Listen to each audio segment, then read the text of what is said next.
slide, which I have just decided to use discussing the overview of this module with you, it is based on the classification of the perceptions of teacher trainees who have joined this program.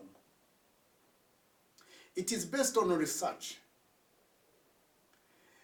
If you take the perceptions of students who have joined the teacher training, they can form 4 categories. These categories are based on 1, those who have joined the profession wholeheartedly, very interested, who have ever wished to train as teachers. Now, those who have come willingly, wanting to train as teachers of tomorrow, who join the profession with love and passion, those belong to the category of traditionalist students category. Now, there are those who have again come, joined the program because there has been some incentives. For instance, either they've been promised some scholarship or they've promised some other rewards, but who in themselves would not have wished to become teachers. Those are the ones we refer to as Malevec students. Then there are those who, with time,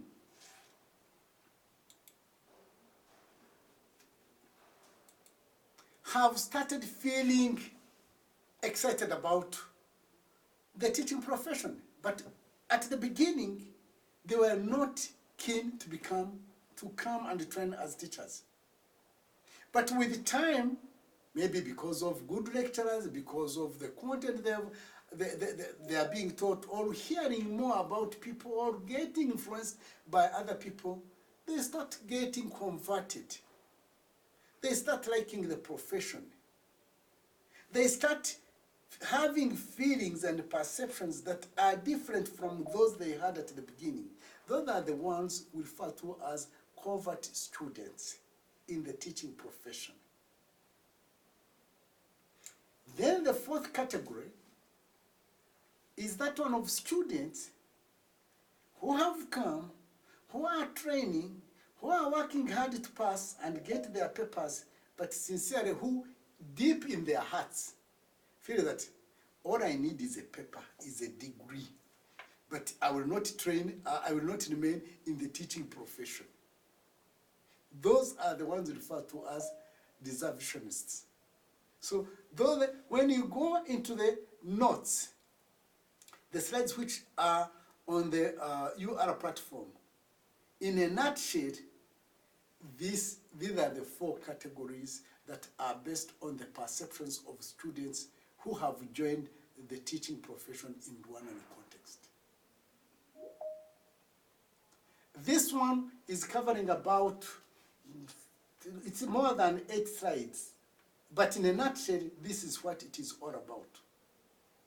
So I know students, marks are marks with students or questions, they say, but what is the essence of studying this one? One is that you are not studying this one as to pass exams, but you are studying this one to understand that much as you are all in the teaching, training profession, the perceptions you had at the beginning were different. We are not saying that this one is the best or this one is better than the other one, but scientifically, you can be classified into different groups. Then somebody can ask you a question by giving you a hypothetical set of the feelings, examples of the perceptions, and you are asked to classify.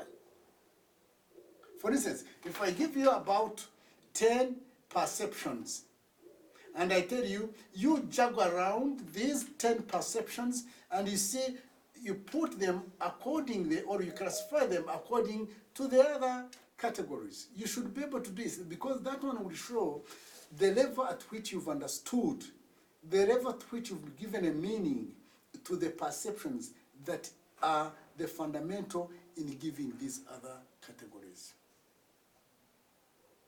So that's an overview of the first unit, which is based on the perceptions of the teaching the students who are training to become teachers. Now, here is a set of concepts which we are going to be using from day to day in the profession you are training. But for one to communicate effectively and meaningfully, you need to make a meaning, to understand what each one of them means. Because, like I told you at the beginning, I said education, teaching, learning, we are talking of concepts in a profession. So this one is a language. It's a language that is being used in the teaching profession. You will see that I am using education, but for sure you know that there are three types of education. There is formal education, there is non-formal education, and there is informal education. But I'm using the word education in general terms. So when we talk of education, the essence of giving it to you, giving you the contextual meaning of it now, is that you should not restrict the meaning of education to the one you get inside the classroom. Secondly, if we are talking of teaching, don't restrict the meaning you give to that concept to the teaching that is done by people. You can be taught by a human being. You can be taught by a situation. You can become a teacher to yourself. So meaning that teaching does not necessarily need a human being to be in front of the class or to be at a distance like I am and I teach you. Because for teaching to be there, that means there is something that is influencing the knowledge you already have, and the way you think about something or a phenomenon keep on changing, and that changing is actually learning. There is one thing that God has hidden from human beings. Nobody will ever know that Peter is now learning. Innocent is now learning. Leo is now learning. Jean Bosco is no.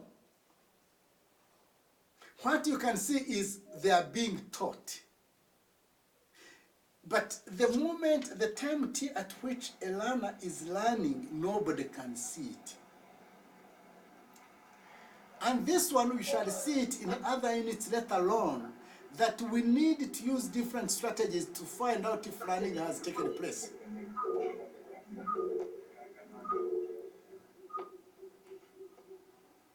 Now, didactics.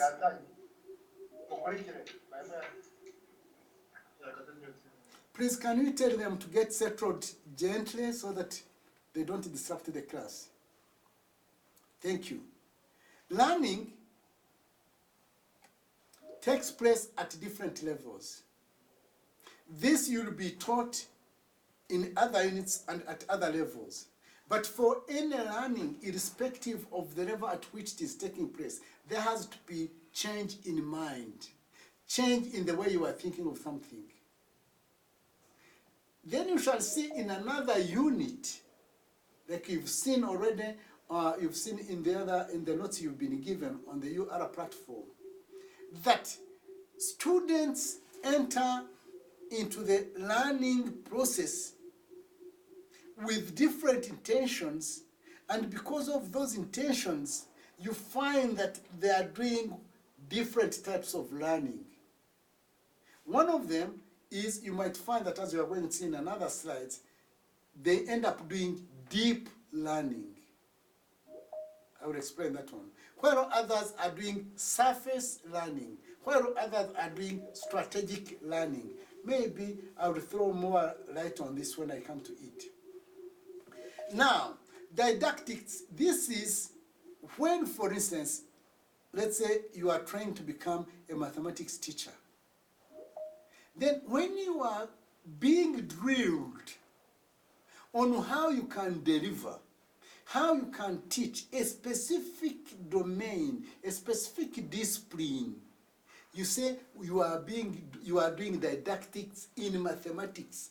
Because the teaching of mathematics is different from the teaching of geography, much as teaching is teaching. But each domain, each discipline has got its own didactical principles. For instance, if you are teaching someone how to swim, much as you will respect the principles of learning and teaching, there are those that will be specifically for that domain, in this case, which is swimming, or mathematics, or Kinyarwanda, or English. Then this didactic triangle, which in your notes I read, it has been given to you with letters K standing for knowledge, another one standing for T, teacher, another L standing for learners. So the three, that is the content, the teacher, and the learner, are in an interactive setting. One is trying to teach, but you don't say that it is only the learner who is being taught. Even the teacher is learning from the learner. But they are using this knowledge, they are using this content to see how the minds of the learner can be influenced and change. Because when the change of the learner's minds takes place, that's when we say that learning has taken place. Now, in addition to that, in your notes you've got this didactic contract. Here, the people in the pedagogy setting, people in the pedagogical context have borrowed contract from other domain. When we talk of a contract, it's like there is an agreement, there is a mutual agreement, there is a common understanding that, okay, we are entering this, I'll do this, you'll do that. Much as it is not written anywhere that the two